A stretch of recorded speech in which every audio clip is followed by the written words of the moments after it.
1313scienceastrology.com.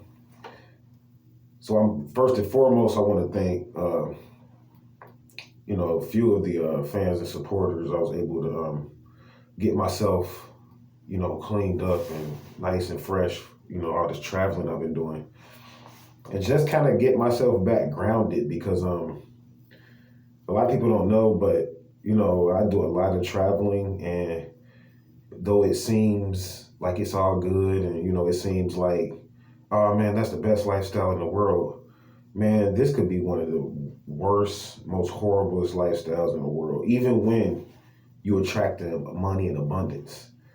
Like you might be attracting $500 to $1,000 a day.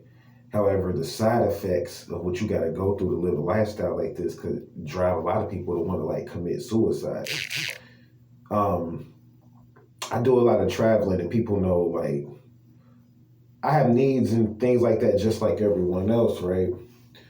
And when you live a lifestyle like this, it's hard to, on a lot of levels, to meet someone that's going to walk with you, on this path like this, because of course, first and foremost, it requires a lot of sacrifice. And then second, there's a lot of abstaining, a lot of even personal sacrifice that you got to get into before you can even attempt to really bond with somebody, connect with somebody to live that genuine lifestyle. So this type of lifestyle kind of causes you to get tired. You got to do a lot of walking and things of that nature. It's very costly and expensive. We talking about no ID, living as a commodity, as a living commodity, with all type of commodities and shit on you, like gold and shit on you and things of that nature. And it's not to brag, this is serious. And it's like people don't respect it. So what I want to talk about is like how serious it can get in the side effects. Like there's a seal. I'm going to briefly go into this. I could kind of do a long video episode on this if I wanted to, but there's a seal. And some people say it looks like a hexagram. And there's a seal or a hexagram that sits over your crown chakra, right? Or sits as your crown chakra, kind of similar. It looks like a hexagram or a tetrahedron. And what happens is that when you get deep in a ritual work and do too many rituals, especially when you live in a lifestyle like this and you get single, this seal is your kundalini is going to shoot through this seal. And it's almost like you have a hole in your head. So some people, they get into like referencing herbs like chamomile and St. John's wort and stuff like that, and different herbs that you could kind of use versus doing drugs and things of that nature to seal this seal or to heal yourself from this, like advanced occultists that know what I'm speaking on. They recommend this stuff, but I'm just saying this, like when you get deep into this, that stuff doesn't work.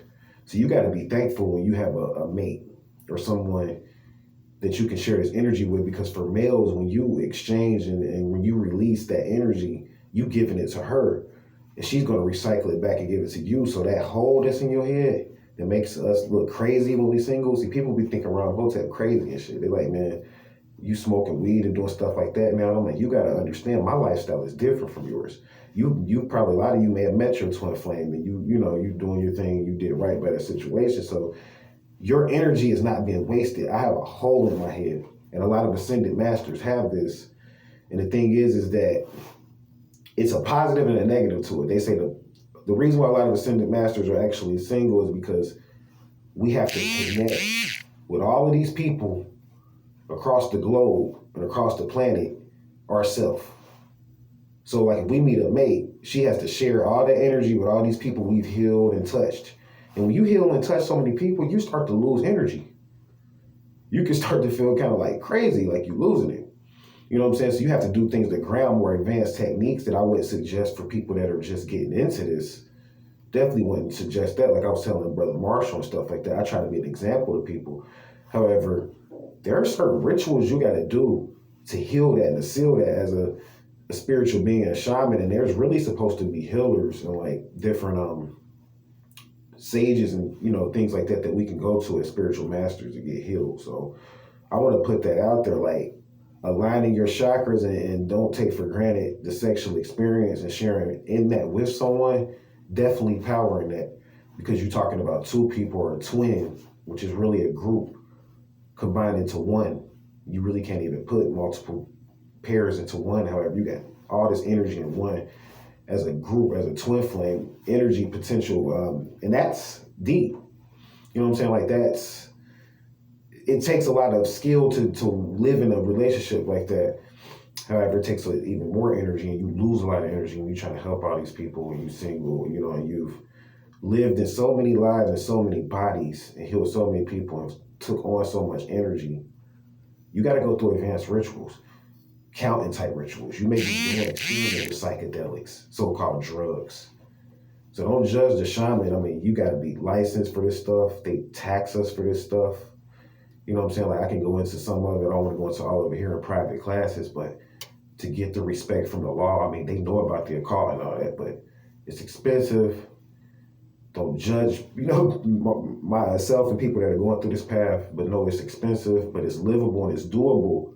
You got to be patient, man, and resist being normal and fit into this world because it could be very lucrative. I mean, we talking about transforming yourself into a herb yourself, like worth millions, if not billions of dollars.